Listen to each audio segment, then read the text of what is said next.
Hello दोस्तों, आपका स्वागत है नोबलीफाई चैनल पर।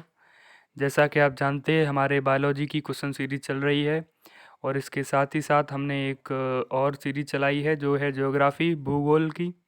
ठीक है, तो हमारी ये पार्ट फर्स्ट है भूगोल का। तो इसमें देखते हैं क्वेश्चंस। हम कुछ क्वेश्चंस देखेंगे इसमें और इससे आपको बहुत ही हेल्प मिलेगी। तो हमारा पहला क्वेश्चन है, भूगोल के जनक किसे कहा जाता है? जो भूगोल है हमारा पूरा, उसके जनक किसको कहा जाता है? हेकेटियस को। किसको कहा जाता है? हेकेटियस को। ठीक है, भूगोल के जनक किसको कहा जाता है? हेकेटियस को। ऑप्शन नंबर हमारा सी सही है, तो आंसर हो जाएगा हमारा सी। ठीक है, नेक्स्ट क्वेश्चन पर चलते हैं। भूगोल भूतल का अध्ययन है, ये किसने कहा था? ठीक है, भूगोल है जो भूतल का अध्ययन है, किसने कहा था? ऑप्शन है हमारे टालमी, कांट, हबोल्ट, वारेनियस। ठीक है, तो इसमें हमारा सही आंसर होगा कांट। जो कांट वैज्ञानिक थे, उन्होंने कहा था कि भूगोल भूतल का अध्ययन है। ठीक है, इसको आप नोट कर लीजिए, आंसर हो जाएगा हमारा बी। नेक्स्ट क्वेश्चन, भू आकृति विज्ञान का जन्मदाता किसको माना जाता है? जो भू आकृति विज्ञान होता है, उसका जन्मदाता किसको माना जाता है? देखते हैं हम। ऑप्शन है हमारे पास डेविस, पेंक, पेशेल, कांट। तो हमारा ऑप्शन नंबर इसमें सी सही होगा, जो कि है हमारे पेशेल। ठीक है, answer number C. Okay, next question, सौर प्रणाली की खोज किसने की थी? सौर प्रणाली होती है जो, उसकी खोज किसने की थी? पहला ऑप्शन है गैलीलियो, दूसरा है कोपरनिकस, तीसरा है हमारा टालमी, चौथा है केपलर। ठीक है, तो इसका हमारा आंसर होगा कोपरनिकस। क्या होगा हमारा आंसर? कोपरनिकस। ठीक है, कोपरनिकस पे हमने टिक लगाया, ये हमारा आंसर हो गया, आंसर नंबर बी। ठीक है, नेक्स्ट क्वेश्चन पर चलते हैं। ग्रहों की गति का नियम किसने दिया था? जो हमारे ग्रह हैं, उनकी गति का नियम किसने दिया था? जो ग्रह होते हैं हमारे, जो प्लैनेट्स होते हैं, वो जो मूव करते हैं, उनकी जो हमारी जो मूवमेंट होती है, उसकी गति, मतलब जो हमारी गति हुई, उसका नियम किसने दिया था? तो हमारे ऑप्शंस हैं न्यूटन, केपलर, कोपरनिकस, गैलीलियो। ठीक है, तो हमारे किसने दिया था ग्रहों की गति का नियम? किसने दिया था? केपलर ने। किसने दिया था?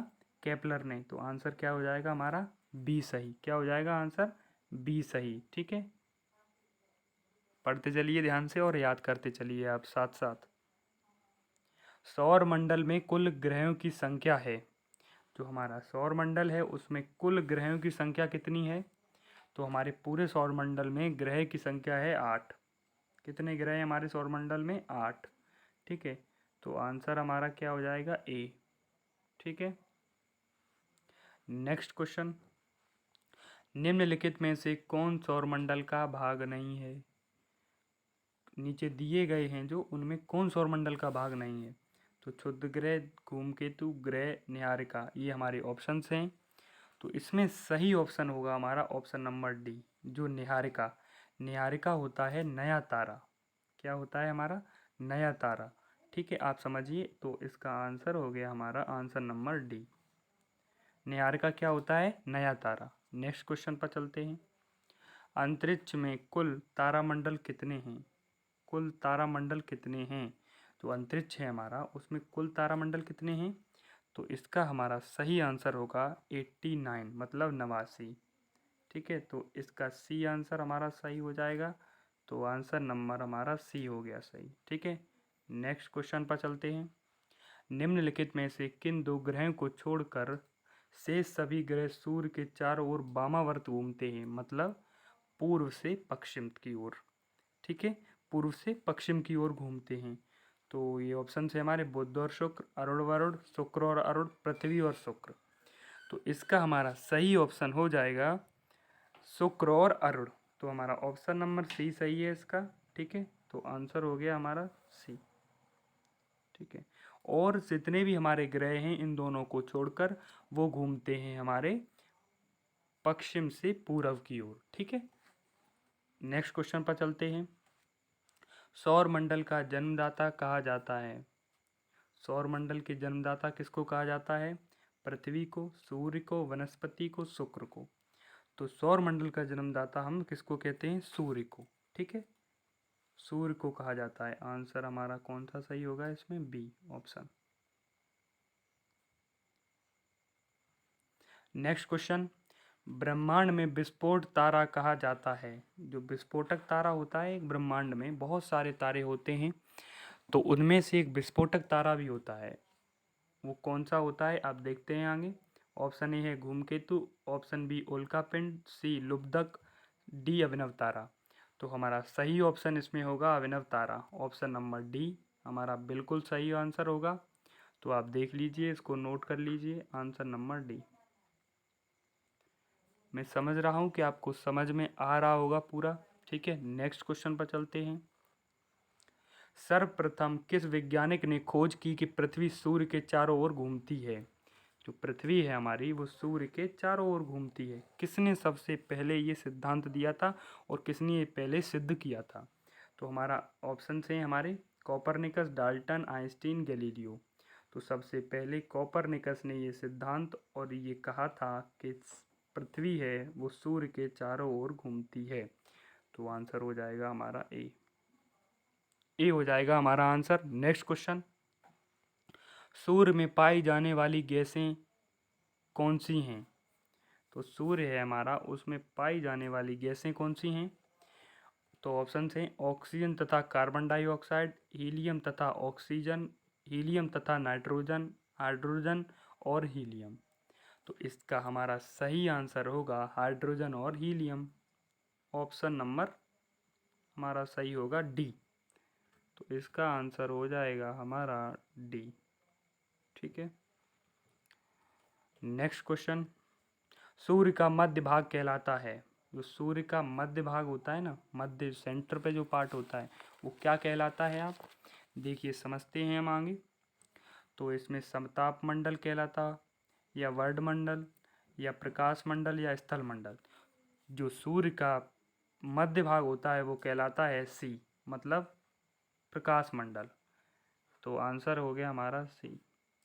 नेक्स्ट क्वेश्चन, नॉर्वे में अर्धरात्रि के समय सूर्य कब दिखाई देता है?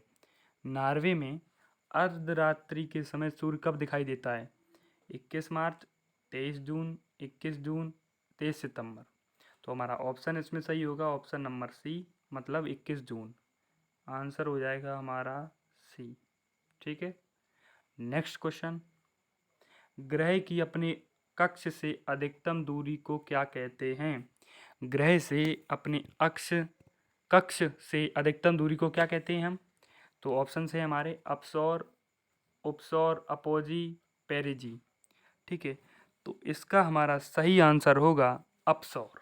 क्या होगा? आंसर नंबर ए अपसौर होगा। ठीक है, सूर्य से अपने कक्ष से सूर्य तक की दूरी, कोई जैसे हमारा हम एग्जाम्पल लेते हैं पृथ्वी, पृथ्वी से सूर्य की अधिकतम दूरी को हम क्या कहेंगे?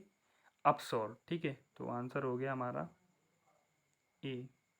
ठीक है, नेक्स्ट क्वेश्चन, ग्रह की अपने कक्ष से न्यूनतम दूरी को क्या कहेंगे?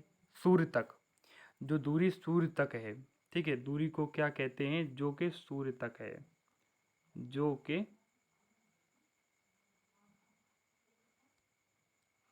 जो कि सूर्य तक होगी। ठीक है, तो हम उसको क्या कहेंगे? अपसौर, अपोजी, उपसौर या पेरिजी। तो इसमें हम इसको कहेंगे उपसौर। ठीक है, आप इसको याद रखिए, न्यूनतम मतलब उप, छोटा मतलब छोटा मान लीजिए आप इसको। ठीक है, इससे याद रखिए। तो आंसर हमारा हो जाएगा सी। ठीक है, नेक्स्ट क्वेश्चन, सूर्य में काला धब्बा क्या है? जो सूर्य में काला धब्बा होता है, आप कभी कभी देखते हैं, शाम के समय देखते हैं या सुबह देखते हैं। तो इसके ऑप्शन है हमारे, सूर्य में एक बहुत बड़ा काला छेद है, धब्बे वे स्थान हैं जो प्रकाश उत्सर्जित नहीं कर पाते हैं। ठीक है, दिन में धब्बे ऊर्जा देते हैं, इनमें से कोई नहीं। तो इसका हमारा सही ऑप्शन होगा ऑप्शन नंबर बी, धब्बे वे स्थान हैं जो प्रकाश उत्सर्जित नहीं कर पाते हैं। ठीक है, जो सूर्य से प्रकाश आता है उसको उत्सर्जित नहीं कर पाते हैं। ठीक है, तो इसका आंसर हमारा क्या होगा? आंसर नंबर हो जाएगा हमारा बी। नेक्स्ट क्वेश्चन, सूर्य का प्रकाश धरती पर पहुंचने में कितना समय लेता है? ये बिल्कुल सिंपल क्वेश्चन है, अच्छा क्वेश्चन है, आप समझिए इसको। ऑप्शंस कभी घुमा फिरा के दे देता है तो आपको समझना पड़ेगा, इसको याद कर लीजिए, एकदम तरीके से इसको याद कर लीजिए आप। तो इसका ऑप्शन हैं 8.3 सेकेंड, 8.7 सेकेंड, 7.3 सेकेंड, 9.3 सेकेंड। तो इसका हमारा सही ऑप्शन होगा इसमें 8.3 सेकेंड। ठीक है, आंसर नंबर ए हो जाएगा। ठीक है, नेक्स्ट क्वेश्चन, किस ग्रह में चंद्रमा की तरह कलाएं हैं? कौन सा ग्रह है जिसमें चंद्रमा की तरह कलाएं हैं? ठीक है, तो इसमें मंगल, बुध, बृहस्पति या शनि। ठीक है, तो हम देखते हैं इसमें, तो हमारा इसका सही ऑप्शन होगा बुध, जो कि हमारा है ऑप्शन नंबर बी, बुध। बुध में चंद्रमा की तरह कलाएं हैं। ठीक है, तो आंसर हो गया हमारा बी। ठीक है, थैंक यू। ये थे हमारे कुछ क्वेश्चंस। अब पार्ट 2 में हम देखेंगे आगे के क्वेश्चंस। ठीक है, अपने हमारे नोबलीफाई चैनल को सब्सक्राइब करें, शेयर करें और लाइक करें। Thank you.